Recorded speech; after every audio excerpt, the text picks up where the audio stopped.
My name is William Yeomans, and I am the director here at the Institute for Public Diplomacy and Global Communication, which is also known by the succinct acronym as IPDGC.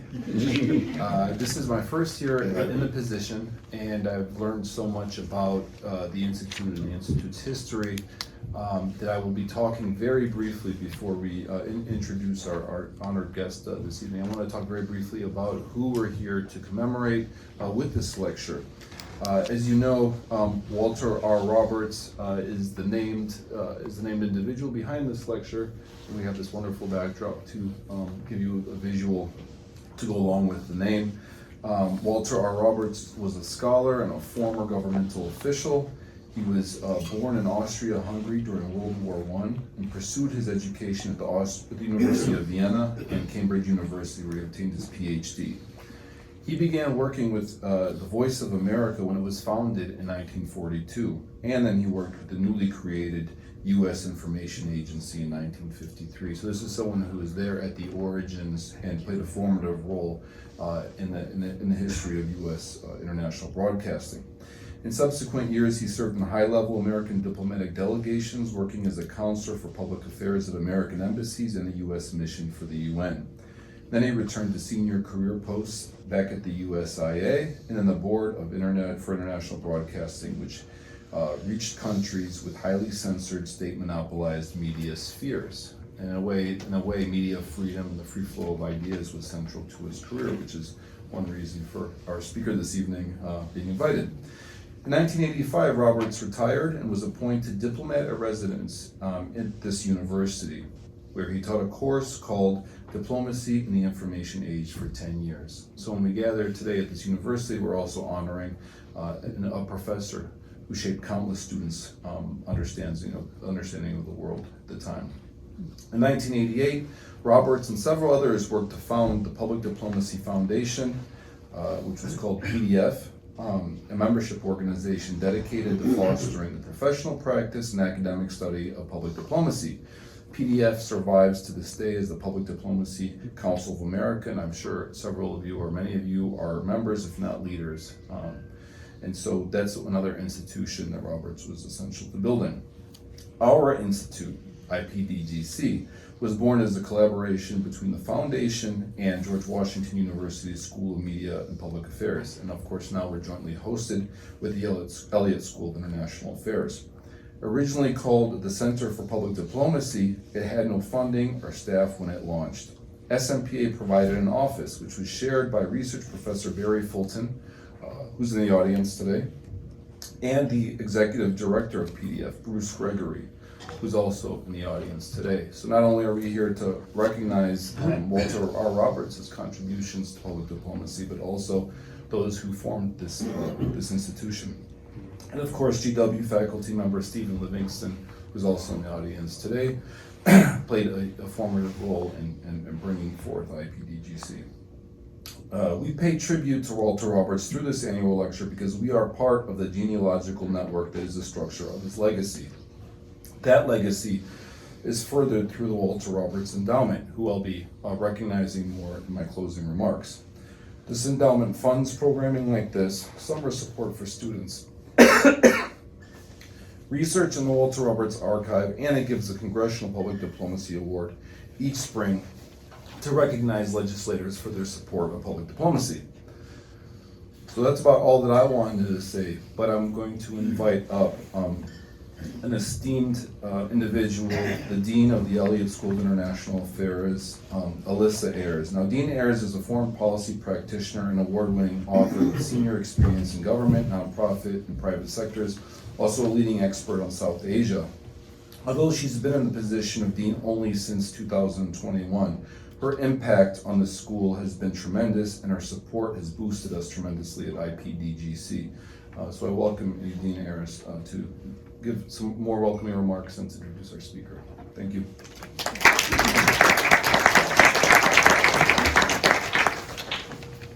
Thank you, Will. Let me just open my iPad here. It's so nice to see everyone coming out on a drizzly December evening. I apologize for the rain. I wish it were a little bit different.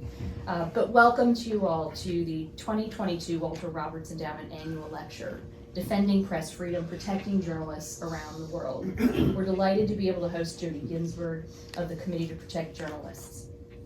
As Will mentioned, the Elliott School, together with GW's School of Media and Public Affairs, collaborates on the Institute for Public Diplomacy and Global Communications. And tonight's address is something that is so vital for democracy and so urgent at this moment when we're talking about defending press freedom. Now, the Committee to Protect Journalists is a research as well as an advocacy organization focused on press freedom and the rights and safety of journalists to perform their duties without the pressures or threats of violence. What does CPJ do? It monitors and it highlights acts that can silence or are intended to silence journalists. And the reporting that they do on these acts, and I encourage everybody to take a look at the data that they maintain on their website, cpj.org. This data supports their very advocacy efforts that are both around specific cases, individual cases, and issues, as well as the cause of press freedom generally. Now, good journalism leads to better governments, robust economies, and safer societies. The open flow of credible information is also essential to the conduct of international affairs. We understand the world around us and the events that affect us through journalism.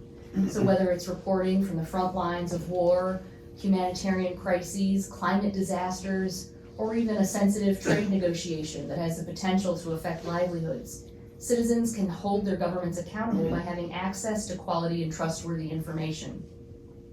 Having Jodie Ginsberg as the Walter Roberts speaker today is a recognition of the importance of that right to communicate, enshrined in the Universal Declaration of Human Rights, specifically Article 19's freedoms to hold opinions without interference and to seek, receive, and impart information and ideas through any media and regardless of frontiers. We should keep the universality of that right in mind as we hear from her this evening. Jodie Ginsberg took on the role of CPJ president recently in April of this year. A journalist by profession, she previously served as Chief Executive Officer for Internews Europe and the CEO of the renowned Freedom of Expression campaign group, Index on Censorship. A South African and British national, she worked for more than a decade as a foreign correspondent and newsroom leader at Reuters News Agency. Without any further delay, Jodie, may I invite you to the podium, and we look forward to learning from you tonight.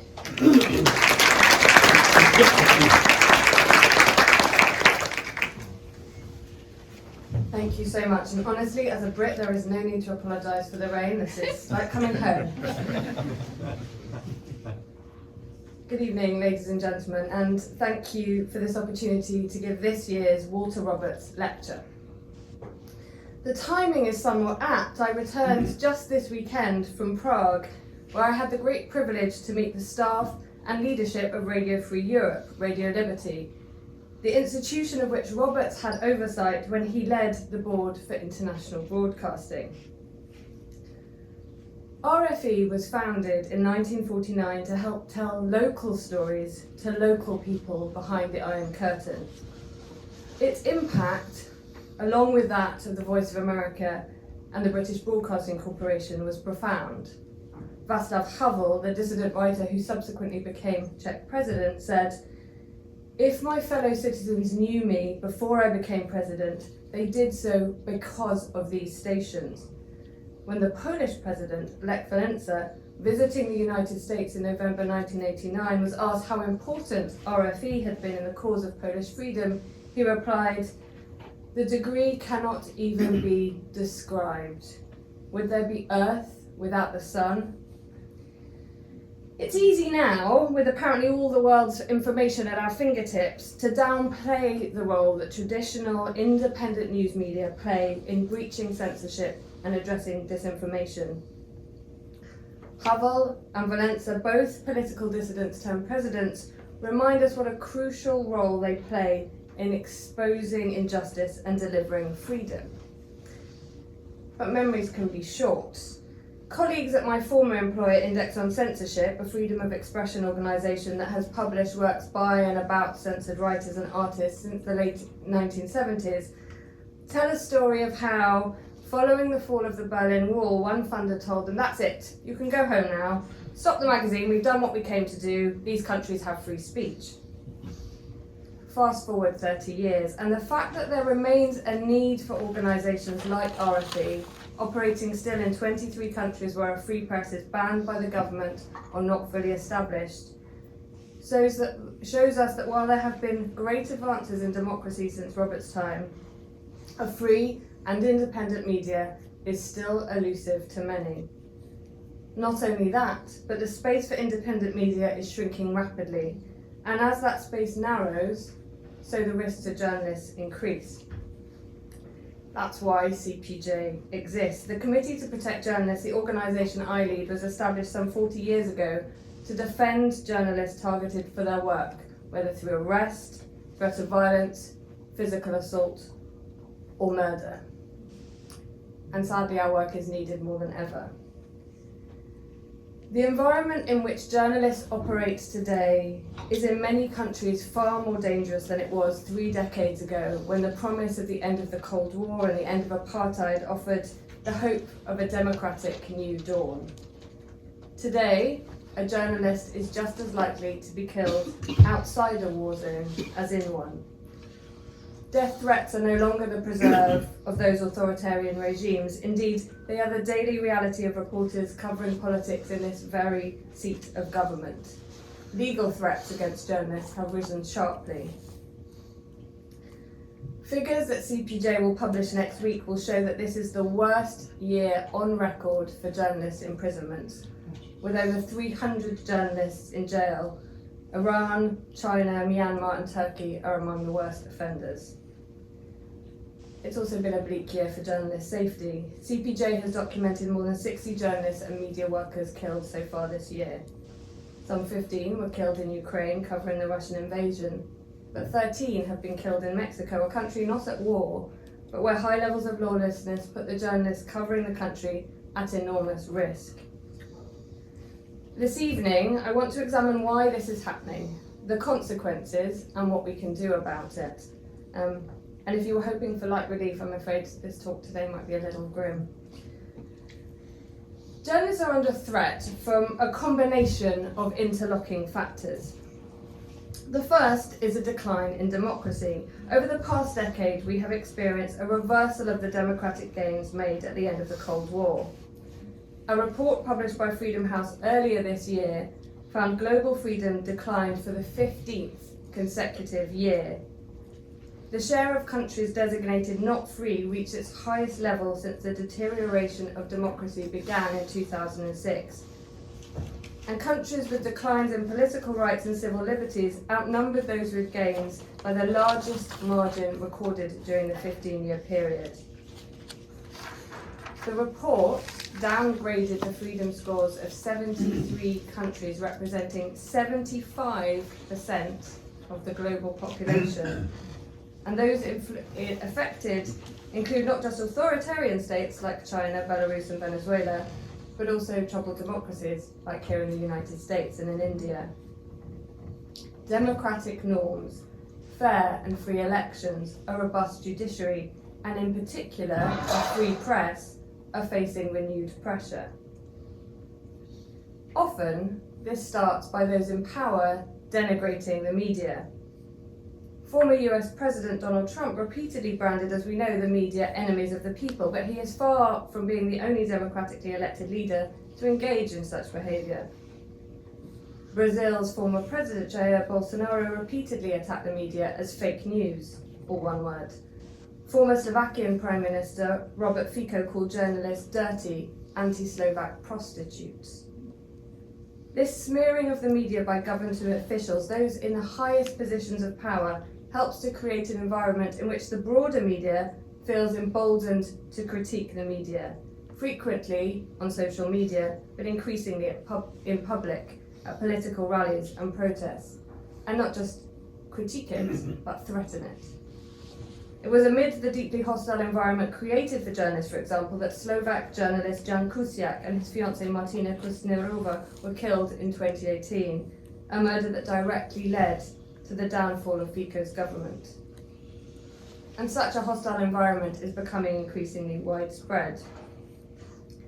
In 2022, more than half of the deaths of journalists documented by CPJ have been recorded in countries that Freedom House deems free or partly free, including one killing here in the United States, the murder of reporter Jeff Gurman, a journalist with the Las Vegas Review-Journal, allegedly by a county official on whom Gurman had been reporting. Gurman's death, though unusual in the United States, reflects a broader worldwide pattern in which journalists investigating corruption in particular are the targets of killings or other threats. In October of this year, 2 men aboard a motorcycle fatally shot Rafael Emiro Moreno Garavito, director of independent Colombian online news outlet Voces de Cordoba, which published local news reports on Facebook. A well-known community leader, Garavito received years of threats for his reporting on political corruption and drug trafficking groups. Such attacks are made possible in large part because of the culture of impunity that surrounds journalist killings. Over the past decade, CPJ has found that in nearly 80% of the 263 cases of journalists murdered in retaliation for their work globally, the perpetrators have faced no punishment. Mexico is one of the most egregious cases, and that is despite federal mechanisms meant to protect journalists, and despite the introduction 10 years ago of the United Nations Plan of Action on the Safety of Journalists and Issue of Impunity, a mechanism launched specifically to develop programs to protect journalists and combat impunity in cases of anti-press violence. The UN's planned measures include establishing a coordinated inter-agency mechanism to handle issues related to the safety of journalists, as well as assisting countries to develop legislation and mechanisms favourable to freedom of expression and information, and supporting efforts to implement existing international rules and principles. Its implementation began in early 2013, yet our data shows that the challenge of impunity remains overwhelming and political will nearly non-existent. To counter this, CPJ and partner organisations have joined forces in several recent initiatives to combat impunity. One, the Safer World for the Truth Project investigates cold cases of murdered journalists, uncovering new information and advocating for domestic criminal proceedings to be reopened. Earlier this year at the People's Tribunal in The Hague, witnesses gave testimony on the 2009 murder of Sri Lankan journalist Lasantha Wickrematunge, and presented an abundance of evidence pointing to culpability in the killing of the Ministry of Defence, led at the time by Gotabaya Rajapaksa, who resigned as the country's president in July. CPJ is also actively engaged in securing justice for Shireen Abu Akleh, the Al Jazeera journalist killed in May while reporting on an Israeli military raid in the Palestinian city of West Bank of Jenin. Eyewitnesses and multiple investigations concluded that an Israeli soldier fired the bullet that killed her, and the US State Department probe found that an Israeli soldier likely killed her. We have called for an independent investigation and will continue to push for the FBI to uphold their commitment to investigate the killing. But while killing is the ultimate form of censorship, those in power or with significant financial means do not need to resort to murder or even threats of violence to silence their critics. One hallmark of the threats facing journalists in recent years is the growing use, or rather misuse, of the law to target journalists. Many of the cases in which CPJ is actively involved involve journalists, editors and media leaders whose independent reporting has exposed authorities' wrongdoing, but who've not been charged over the reporting itself, but for other crimes: money laundering, embezzlement, tax evasion. As an aside, it seems to me rather remarkable that quite so many journalists worldwide, and I speak as a journalist, especially independent journalists exposing corruption and abuse of power, are also quite so bad at completing their tax returns. Dubbed lawfare, the use of such litigation has a powerful effect. It deliberately muddies the waters. Unlike targeting people specifically for their writing or broadcasting, where there is a clear and transparent link between what has been reported and the action taken by the government, accusing someone of a financial crime allows governments to distance themselves from accusations that they are pursuing journalists for the reporting. Secondly, It reinforces the idea that journalists are criminals. Charging individuals for crimes unrelated to journalism helps to sow doubt in the mind of the public. Mud sticks. If an individual has been accused of financial malpractice, perhaps they might be less trustworthy in other ways. In this way, the government can suggest that the reporting itself is not to be believed, without ever having to say so explicitly. This is the experience of journalist and Nobel laureate Maria Ressa from the Philippines, who stands accused of several crimes, including tax evasion and securities fraud, all clearly aimed at discrediting her. In the case of Ressa, public smearing of her and her news outlet Rappler ahead of these charges helped to create the conditions in which the public were already primed to believe the charges before charges were even brought. Ressa told NPR in an interview last week, "By the time I was actually arrested, while it was shocking, it was seeded as a meta-narrative a year earlier." Such tactics for silencing the media work.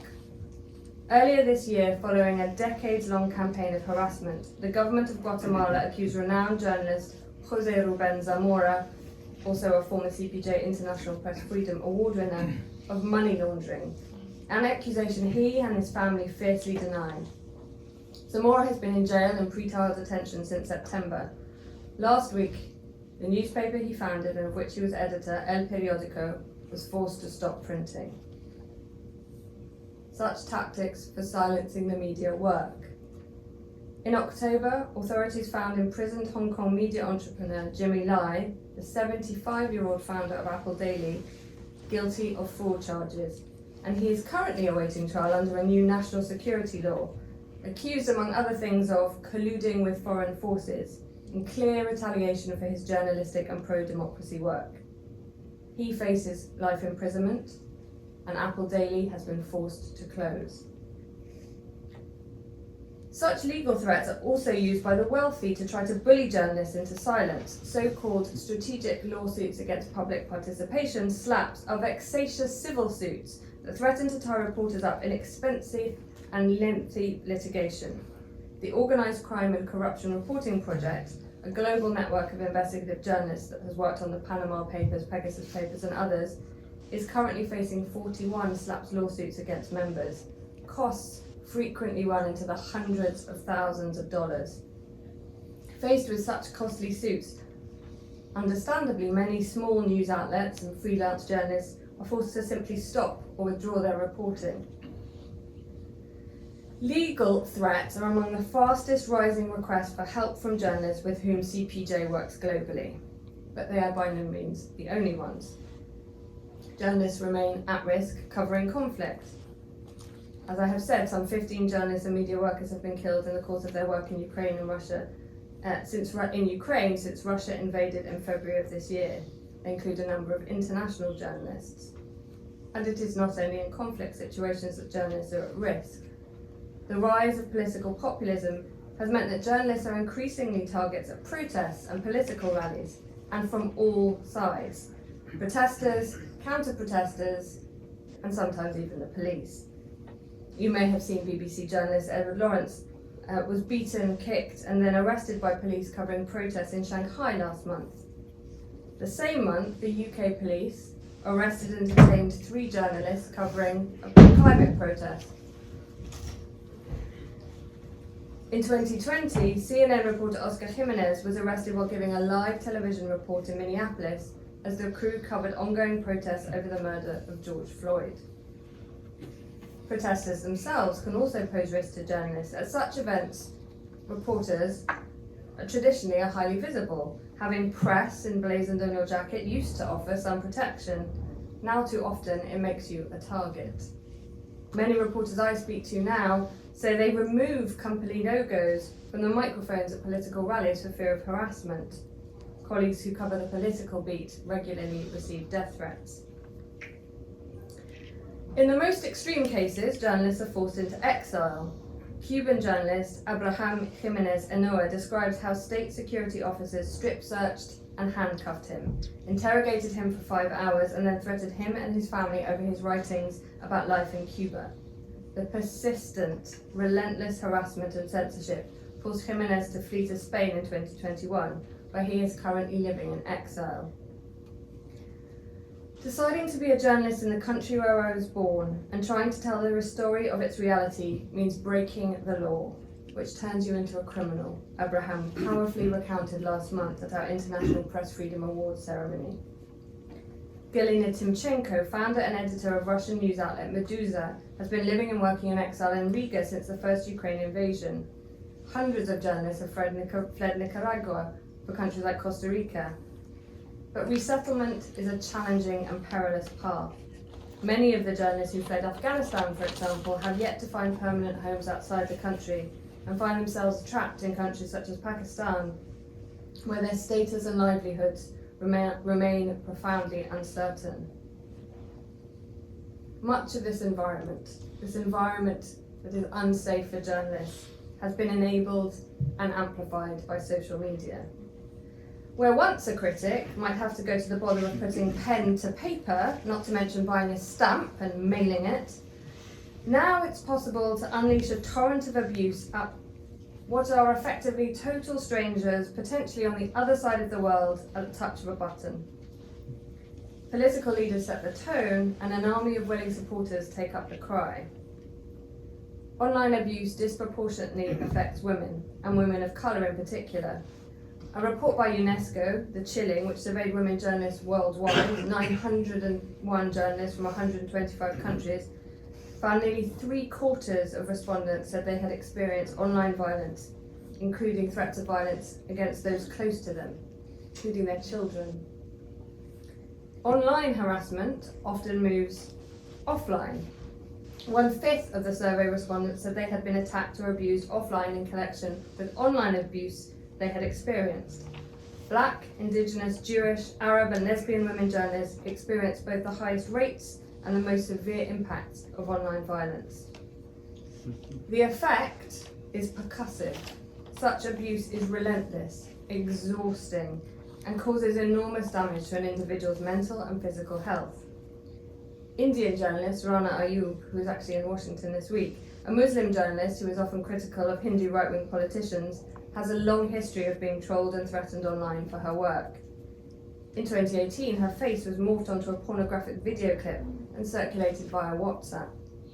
And over the last year, she was listed on 2 anti-Muslim apps that offered her for sale in a demeaning fake auction publicised on Twitter. Earlier this year, Ayub told a conference, "I wanted to die 2 weeks ago. I'm human, I'm not a superhero. I do too break down, and I want people to know that." The mental health impacts of online violence were the most frequently identified consequence in the UNESCO survey. 12% of respondents said they had sought medical or psychological help due to the effects of online violence, and 11% said they had taken days off work as a result. A third self-censor. Local reporters working for small news outlets and freelance journalists are of course the most vulnerable, covering any situation, lacking the in-house security training and equipment provided by major news outlets or in-house legal teams. They are highly vulnerable when things go wrong. I'm getting to the hopeful part shortly. It gets better. All of this is exacerbated by a precarious financial situation in which we have fewer and fewer news outlets. Research by UNC Hussman in 2020 found that more than 1/4, 2,100 of the country's newspapers operating 15 years ago are no longer in business. Only half the number of journalists working at newspapers 10 years ago are doing so today. That has resulted in local communities with no local newspaper whatsoever. Without local news, how does the public have oversight on decisions made at local level, decisions made by school boards, county officials or in courtrooms, the decisions that most often directly impact people's day-to-day lives? It is, as I said at the beginning, a grim picture, but one we need to look at head on, because it is not a situation that is likely to change in the near term unless we do something about it. Political instability is producing prolonged, complex crises such as we see in Syria, Myanmar, Afghanistan and Ukraine. Even in more stable political environments, continued impunity for the killers of journalists helps to reinforce an environment in which attacks on the media are seen as fair game. And abuses of law by governments and wealthy actors alike fosters a climate in which censorship can flourish.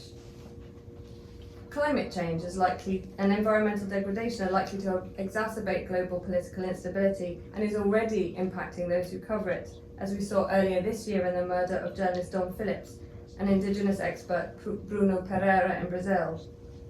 The effects of climate change are of course also putting journalists at risk, meaning more and more reporters outside of the traditional environment beat will have to know how to cover it safely. To address this, CPJ has already started putting out guides on covering wildfires and floods. The picture is bleak, but it is not hopeless. I became a journalist because I am an optimist. I believe that telling stories, that speaking truth to power, is one of the most powerful tools that we have to bring about change. I believe that we will only be able to quell the rise of populism and stem the democratic backslide if we support democratic pillars such as journalism and a free and independent media. That of course means finding new models to support journalism, as well as new models of journalism. And such rebuilding will be a lengthy process. Given this, journalists are likely to remain at risk for some time, so it is imperative we strengthen our efforts to support journalist safety. At CPJ, we are stepping up our emergency support and assistance so we can help more at-risk journalists, including through a new legal assistance network, and initiatives such as our WhatsApp safety bot being rolled out currently in Ukraine. And we are advocating for countries to establish or expand formal emergency visa programs specifically for journalists facing acute safety risks, and to offer long-term refuge options for displaced journalists. Others are working on important innovations to help address some of the systemic challenges facing journalists, including a new insurance scheme being spearheaded by OCCRP with Endowment Centre, a new directive on SLAPs being introduced into the European Union, and a new fund for independent media. These initiatives matter. Journalism matters. Journalists matter. They matter because, to reframe Lech Walesa, the earth without the sun is a place of darkness, and journalists help bring light. Thank you.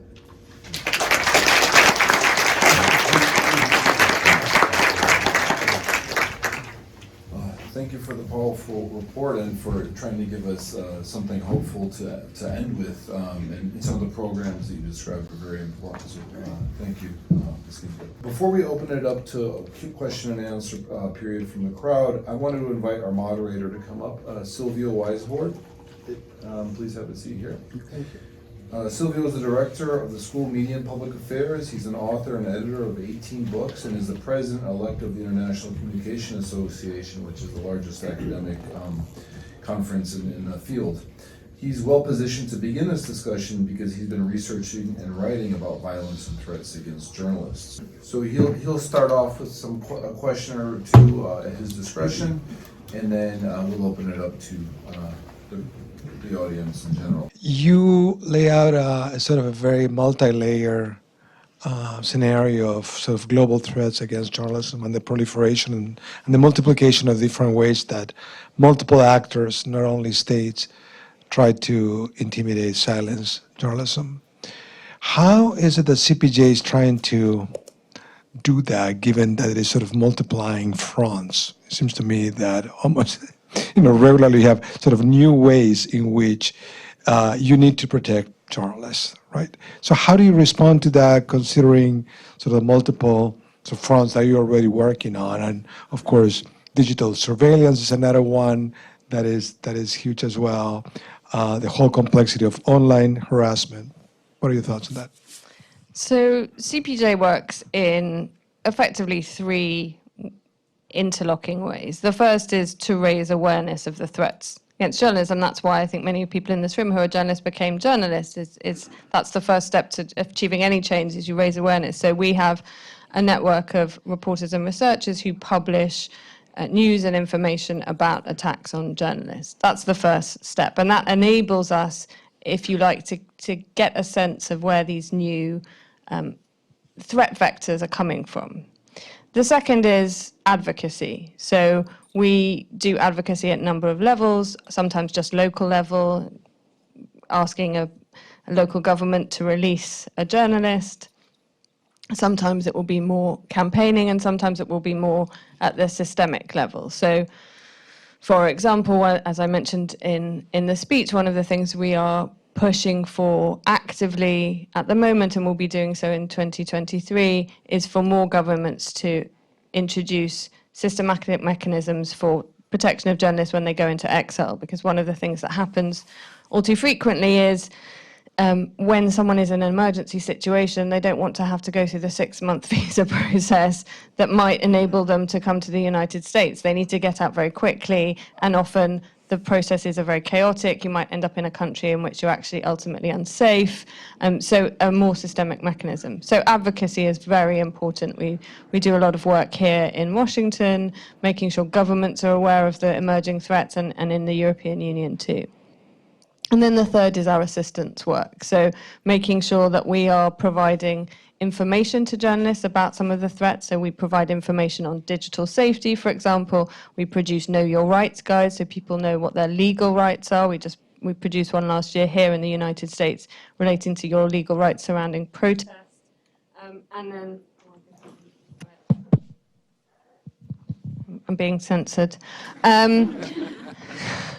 And then, so that's a sort of preventative element. And then there's the reactive, when journalists come to us with requests for help and assistance, whether that be support, getting some money towards healthcare or trauma support. So we work in those three areas: awareness, advocacy, and assistance. And in doing so, because we are working very closely with individual journalists, that allows us to get a sense of what are the emerging threats. As you say, spyware, huge problem for journalists. We produced a spyware report earlier this year that looked at, how difficult it is for journalists often to know that they have spyware in their phones, and therefore the importance of governments actually tackling this and making sure that they're not selling spyware technology or buying spyware technology that can be used to survey journalists.